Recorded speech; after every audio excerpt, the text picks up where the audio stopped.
Chapter 2. I've lost my voice. Try to get through this. I guess I could begin by saying Merry Christmas. Because Matthew chapter 2, it is a Christmas chapter in Matthew. About the visit of the wise men.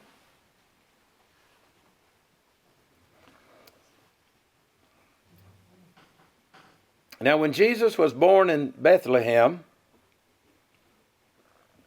which literally means I don't think I've said this in a while. When you read in the New Testament, all these towns, Bethesda, Bethlehem, that start with B-E-T-H, that's Hebrew for house, the house of something. Bethlehem is the house of bread. I always just thought it was real cool that Jesus, who said, I am the bread of life, was born in the house of bread. As prophesied by Micah, 5th chapter, verse 2, back in the Old Testament. And, well, I'm getting ahead. Matthew's going to quote him here in a minute. Jesus was born in Bethlehem, in the land of Judea, in the days of Herod the king, also known as Herod the Great. But he really was not so great.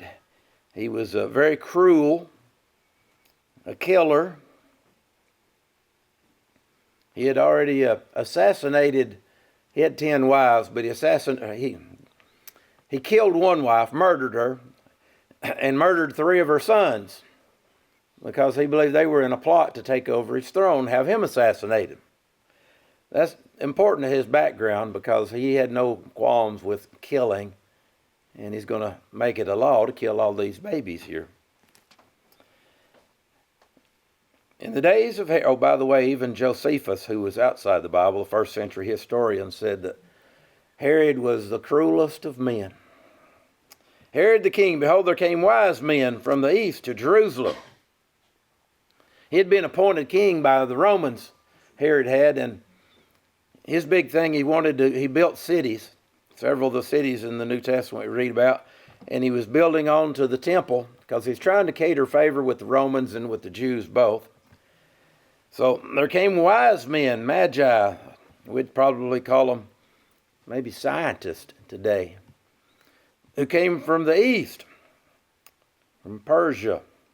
Which you did know that Persia, until the early 20th century, was still on the maps. But in the early 20th century, it divided into 2 nations, Iran and Iraq. So these are you look those Iranians on the news tonight, and we like, man, I don't know if they got any wise men left over there, There came wise men from the east to Jerusalem. Well, why'd they go to Jerusalem? That was the capital. So it made sense. They thought a new king had been born, so they went to Jerusalem. King's bound to be in the capital, right? But he was 6 miles or so away from the capital in a little town called Bethlehem. So they came to Jerusalem. They went to King Herod, said, where is he that's born king of the Jews? For we've seen his star in the east where we come from, and we've come to worship him. Which means that they understood something about this Messiah, this king that was their prophecies had told them about the star was going to signify that he was someone to be worshipped, which is an implication of his deity. And when Herod the king had heard these things, he was troubled. Now, why do you think they'd tear him up? I'm the king. What do you mean a new king? Somebody's already been trying to take my throne, right? He's paranoia. He was troubled, and all Jerusalem with him. And when he'd gathered all the chief priests and the scribes of the people together, why'd he gather the chief priests? These are the people who read the scrolls. These are the people who ought to know that if there's any kind of prophecy about a new king, I want to know about it. So he gets the chief priests and the scribes of the people together, and he demanded of them, where would this Christ or this Messiah be born? And they knew their Bibles. They said unto him, it's in Bethlehem of Judea. For they probably unrolled the scroll. It's written right here by Micah the prophet. And they read it to him maybe. And thou, Bethlehem, in the land of Judah, art not least among the princes of Judah, O little town of Bethlehem. For out of thee shall come a governor or a ruler that shall rule my people Israel. Then Herod, when he had privately called the wise men, inquired of them diligently, saying, What time did this star appear? And he sent them to Bethlehem under false pretenses. He wanted them to go find this child because he said, I want to worship him too.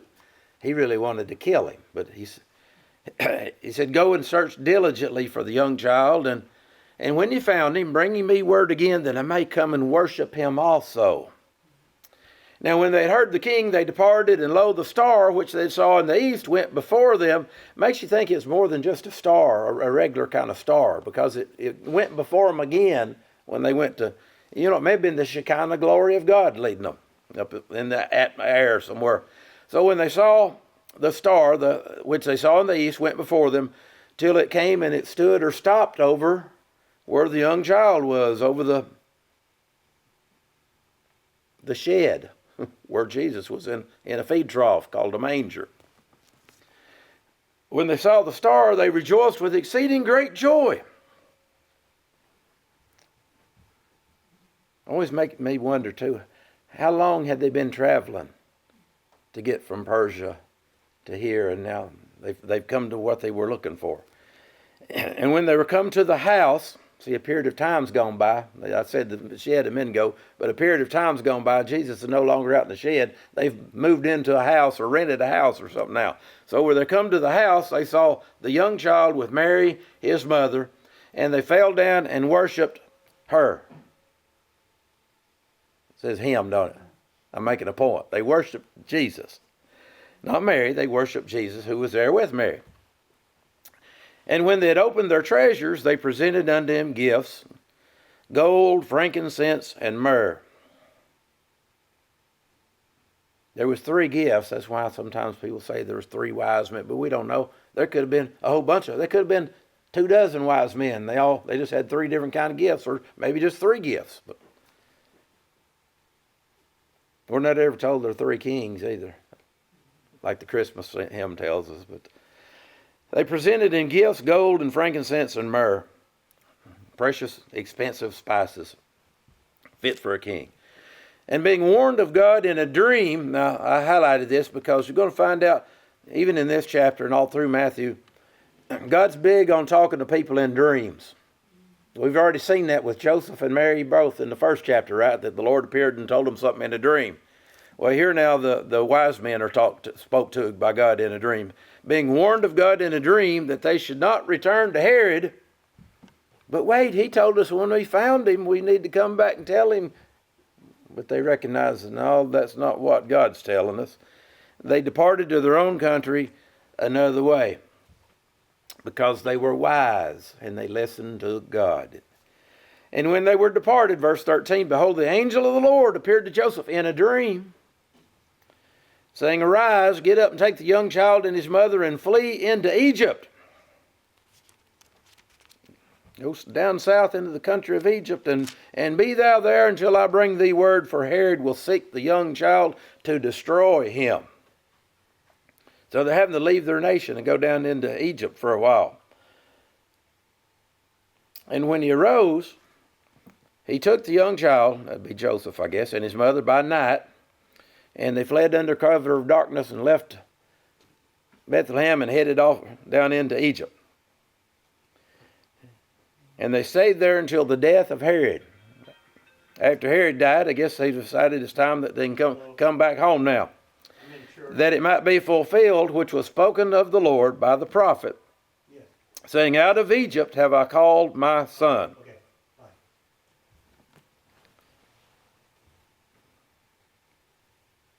He was there till the death of Herod, verse 6:15, that it might be fulfilled. We're going to see that in Matthew too. Matthew's big on telling us about fulfillment of Old Testament scriptures, as Micah 5:2 we just read in this chapter. But here's another one, that it might be fulfilled, which was spoken of the Lord by the prophet, saying, Out of Egypt have called my son. I'm not sure where that quote's from, but it's considered an Old Testament quote somewhere.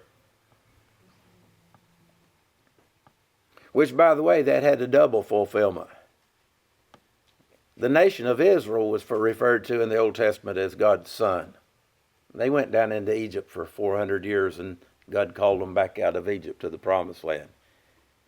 But now God's great son, Jesus, goes down into Egypt and does what Israel does, eventually comes back to the promised land of Israel. Then Herod, when he saw that he was mocked or deceived by the wise men, he was exceeding wroth, and he sent forth and he slew all the children that were in Bethlehem. Now Bethlehem's just a little bitty town. I don't know how many kids were there under 2 years of age, but how many there were, he made sure they were all killed. Just like Pharaoh did down in Egypt. He slew all the children that were in Bethlehem and all the coast, or all the regions round about, from 2 years old and under. Wonder how he come up with that number, 2 years old. It says, according to the time which he had diligently inquired of the wise men. You remember he asked the wise men, when did that star appear? The answer must have been about 2 years ago, which may be how long they had been traveling. So then he says, go kill every child 2 years old and younger. Got to make sure we get this one that's supposed to be king. Then was fulfillment again, that which was spoken by Jeremiah the prophet, saying, here's a quote out of Jeremiah, in Ramah was there a voice heard, lamentation and weeping and great mourning, Rachel, weeping for her children. That would have been originally Rachel, Benjamin's mom, who was buried on the road to Bethlehem, and would not be comforted because they are not. There was all the women of Israel crying because the babies had been killed in Bethlehem. But as great as Herod was, and as wicked as Herod was, the same thing happened to Herod that happens to all men. Eventually we die. And when Herod was dead, behold, an angel of the Lord appeared in a dream to Joseph while he's still living down in Egypt. And I don't know how many years went by. I wonder how many years Jesus lived down in Egypt before they came back. Saying, arise and take the young child and his mother and go into the land of Israel, for they're dead which sought the young child's wife. Which, by the way, I thought of something today. Sometimes people are super spiritual, and they'll not do something to kind of take themselves out of danger because God will take care of me, right? Yeah, there's something to that. We sing that song, God will take care of you, right? But Mary and Joseph, God says, here's how I'm going to take care of you. You go down into Egypt, and you stay down there till the Herod dies and comes back. That reminds me of the helicopter joke. Y'all know that one, right? The old boy there was a flood coming. He lived on the riverbank, and there's evacuating town and everything. He's like, no, God will take care of me, because he is spiritual, right? Water got up to the living room. He went upstairs, and they said, Mr. So-and-so, you better come on down, and we'll get you out of there. He said, no, God will take care of me. Then the water got up to the roof, and he got up on the roof. Finally, there's a motorboat come by and said, Mr. So-and-so, get in the boat. He said, no, I'm trusting God. God's going to take care of me. Finally, just a little bit of the roof left, and the helicopter comes. Mr. So-and-so, you better get in the helicopter with us. He said, no, God will take care of me. Eventually, the water gets up and he drowns. He gets up to heaven and he says, Lord, I was trusting that you'd take care of me. He said, well, I sent you a car, and I sent you a motorboat, and I sent you a helicopter. Use your sense sometimes too, right? What verse was it on? Does anybody know? Herod's dead in 19 in a dream. Let's say verse 20 we read. Maybe we'll stop at 20. Saying, arise and take the young child and his mother and go into the land of Israel, for they're dead which sought the young child's life. And he arose and he took the young child and his mother and Joseph and Mary and Jesus. They came back into the land of Israel. But when he heard that Archelaus, who Herod had several sons, and when Herod the Great died, Rome divvied up his kingdom to, I think, 3 or 4 of these sons. Each of them got a portion, a province. And Archelaus was the meanest one of all. He was just as bad or worse than his daddy was. So when he heard that Archelaus did reign in Judea in the place of his father Herod, Joseph was afraid to go thither. Notwithstanding being warned of God in a dream, he turned aside, went to the parts of Galilee, which is why Jesus is a Galilean now. And he came and dwelled in a city called Nazareth.